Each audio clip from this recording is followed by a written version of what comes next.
Hi, my name is Tommy Kelly.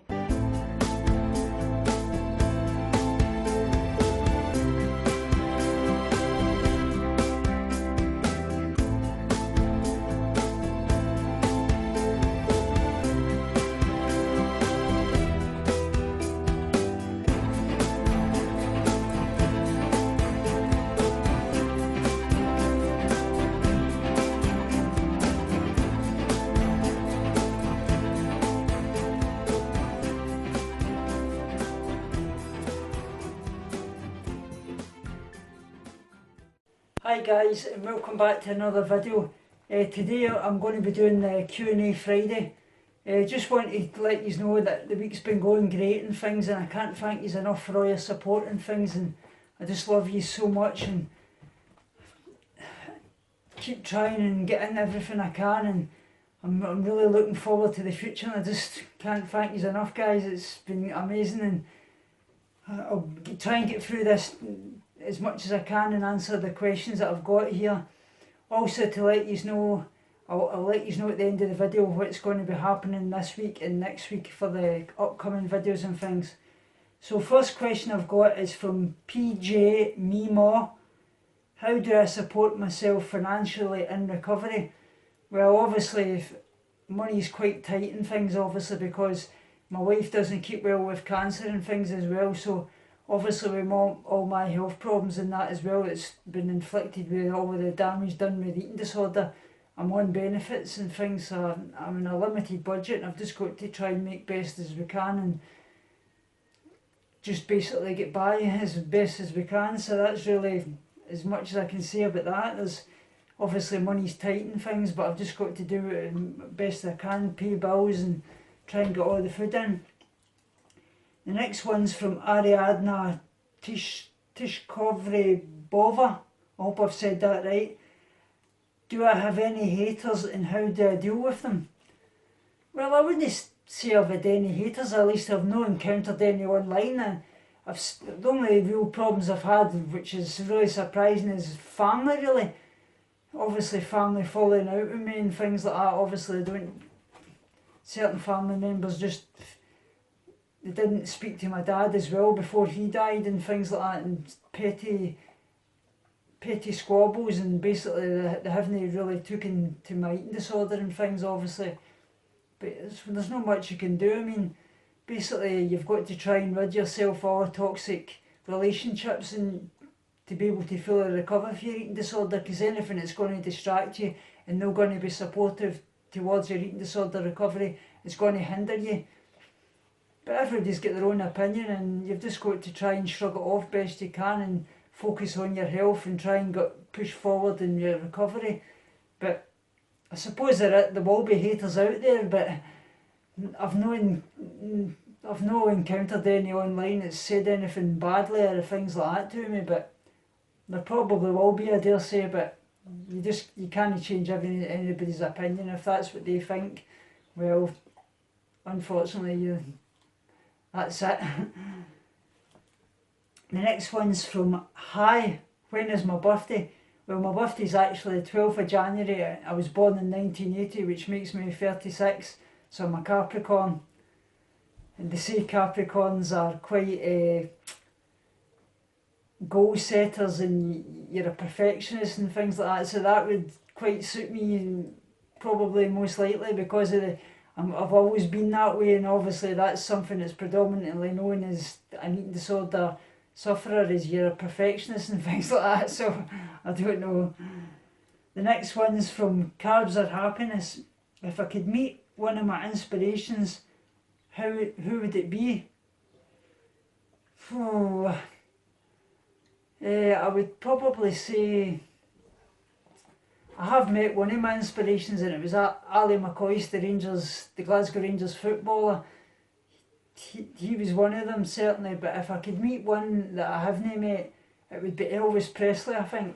I'm a great Elvis fan. I would love to be able to get back in time and meet him. And probably another one, Winston Churchill.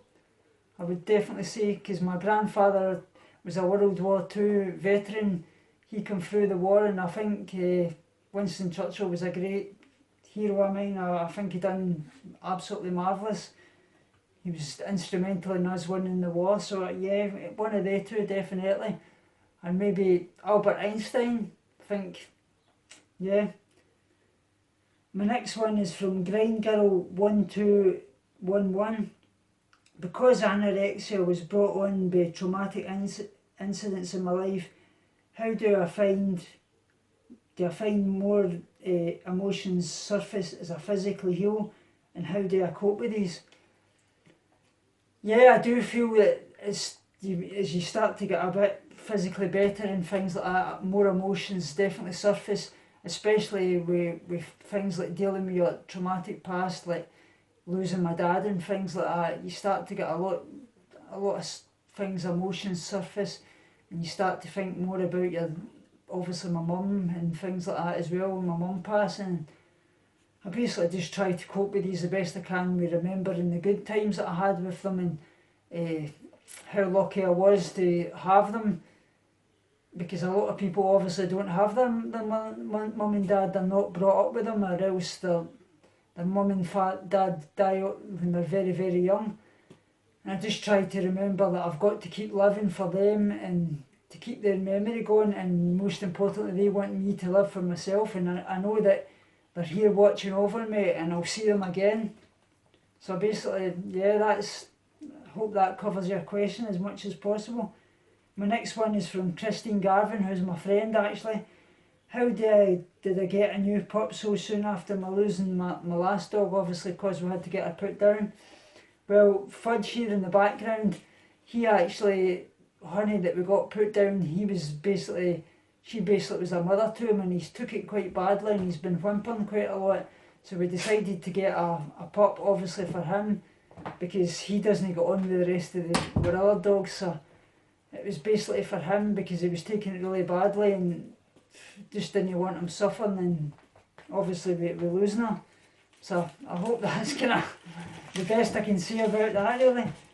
But obviously as well, I would say don't buy a pup, because if I had my way, I would have been able to get one from a shelter, because that's what you want to do with the vegan lifestyle. You don't want to be buying things, but unfortunately we went to a shelter. We tried to get another pup through that, but they wouldn't let us because they wanted to rehome everything without animals. But definitely don't give in to buyers, because that was something I really didn't want to have to do.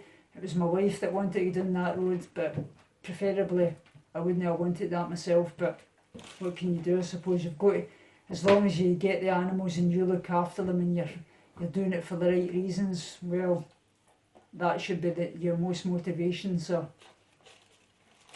the next one is from Stephanie Rodriguez. What is my favourite food and restaurant? Well, my favourite food would be any curry dishes, a chicken dal, pad thai. I like chow meins, vegetable chow mein, any kind of curry dish at all. I love sweet baked potatoes, things like that. My favourite dessert, probably I like raw coconut bites and things like that. I love peanut butter, I absolutely love peanut butter. Peanut butter and pancakes with sliced banana. So yeah, that would be my kind of main foods that I quite like. Obviously I love oats for my breakfast and things like that. I love smoothie bowls, nice cream. So I hope that's kind of answered some of your questions on that. And my favourite restaurant, probably Chinese or Indian restaurants, definitely. The next one's from Giacinta Mikalev. How long have I been vegan and what made me change? Well, I've only been vegan since the start of January this year, but I've actually wanted to be vegan since about 1997 when my eating disorder started really. But I was prevented for that obviously because of my eating disorder team, because they didn't, obviously there's this stigma that veganism is another mask for an eating disorder, but it can be definitely, but in my case that wasn't the case. I've got great compassion for the animals and I love my animals, and as long as you're doing it for the right reasons and you're showing them that you're pushing forward and you're gaining weight and things like that, they eventually accepted it. So at the start of this year I decided after all the years of relapsing with losing my dad and things and just not getting any better, that I was going to throw myself into veganism and show them that I was doing it for the right reasons, and they're now beginning to accept it now that they see that I'm actually gaining weight and I'm doing it for the right reasons and not doing it to mask another side of my eating disorder. So I hope that answers the question, and I hope you join in next week for again. The next one's from James Aubrey. Am I actually enjoying the food and the amount of that I'm eating, or does it feel like a chore? Yeah, I'm definitely enjoying the food. Obviously sometimes you get bad feelings after you've eaten, that you're worried you're going to get fat, and you don't. Sometimes you have to actually keep eating more. Obviously sometimes it can be a chore because your stomach's shrunk and you don't feel hungry and things like that. But you've got to remember that these feelings that you're getting in your head with feeling that you're getting fat and things is not you that's thinking them, that's the eating disorder. And you've got to challenge that eating disorder voice and tell it what you're doing is saving your life, and you've just got to keep ploughing on, because that's part of recovery. You've obviously got to challenge your voice, because if you give in to your voice, obviously that is a part of the eating disorder that's a choice. The eating disorder is not a choice, but if you give in to these feelings and keep restricting and things and letting the eating disorder control you, that is a choice. That is where you've got to push on and keep recovering and do what's right for you in your recovery. So thanks very much for your question. I really appreciate that, and I hope you join in again next time. The next couple that I've got are all anonymous, and say, what's my best attribute? Well, my best attribute I would feel is my compassion for the animals. Obviously my perfectionism, and I'm a goal setter. I've always, everything I've wanted in life I've achieved. Obviously I've been a professional footballer and that, but I feel also as well, being a perfectionist and a goal setter and always obviously having to be the best at everything is not only my attribute, but has obviously been my downfall as well, because that's obviously part of the eating disorder symptoms as well. So it's a bit of a love and hate situation there, I suppose, in some ways. So thanks very much for your question. The next one is obviously anonymous as well. What would I love to do in life if I could?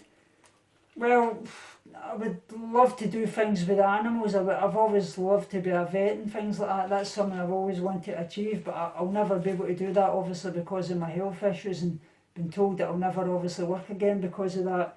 But basically what I would really like to do is spreading the vegan message, growing my YouTube channel, and really making this massive and getting out the word for eating disorders, doing as much as I can help to people with eating disorders to recover, and spreading the vegan message and compassion, and just helping everybody as much as I can. And like I say, I love yous guys, and I really want to spread the vegan message, and that it can help people recover from eating disorders, and always keep doing what we're doing and being a voice for the voiceless and speaking out for the animals. And that's really what I want to do as much as possible, guys, and just keep doing what I'm doing with yous. And next one is, if I could live anywhere in the world, where would it be? Definitely I think Australia or California. I've been to Australia. I was there in a 6-month visa, obviously because my family stay in Queensland, Caboolture, Australia, and I just love the hot weather. And obviously California is virtually the same, beaches and things like that. I would love to stay somewhere hot like that, but I'll always be in Scotland, I think. Maybe visit these places eventually, but that would be my dream, definitely. Who is my role model? My role model would be my parents in life. I feel, yeah, I would love to be for them. All the things that they done for people, they fought through all their illnesses, diabetes, cancer and things, and they had a smile on their face and helped everybody as much as they could in the community. They were always helping the old people, doing things for others, and they just focused on everybody else rather than being focused on their own illness, and they were just so considerate. And that's what I feel you should be in life. Your most motivation in life should be to wake up in the morning and do some kind of good for somebody. Whether it seem minuscule to you, it could make the biggest impact in somebody's life. And yeah, that's what I've always wanted to be. I want to be like them, and I live for them every day. And if I can be half the people they were, that's a success in life. And I know they're up there wanting me to do that. So thanks very much for your question. So yeah, I hope that's kind of answered your questions as much, guys, and I hope you can send me some for next week again. Obviously next week, this week to start with, I'll be going to the vegan fete tomorrow. I'll be doing some vlogging on that. I'll be putting that up for you for the weekend. Next week I'll be doing my weekly updates, and I'll be going to be doing some what I eat in a day obviously as well. I'll maybe put out a recipe for whatever you would like, a lunch, breakfast, snack, any one of those meals. So if you can please comment below. And also as well, I'll be going to the dog show next Saturday with my wee Shih Tzu, so I'll be vlogging in there and showing you that as well. Anything else you would like to recommend, I'll probably be putting out some eating disorder tips for recovery or something like that through the week. I'll be doing as well. And I just want to say thanks so much, guys, and I love you so much, and speak to you again soon. Thanks very much, guys, love yous. And just before I go, choose compassion, go vegan. So guys, just to let you know, if you would like to see any other questions, just random questions about me, and like to know any more, please comment below and I'll do some more of these videos and that. I really want to be open with you as much as possible, so no questions are off limits. Just please, I'll answer anything, just anything random at all, anything that's going to be helpful and inspiring to use and let me know a bit more about myself. And obviously as well, any topics you would like for videos, please let me know. I want to put out the content that you guys love. And just thanks so much for everything, guys, and keep fighting and enjoy your weekend. And as I say, I'll be vlogging tomorrow at the vegan fete, so I'll have that up for you at the weekend. And just peace and love to you all.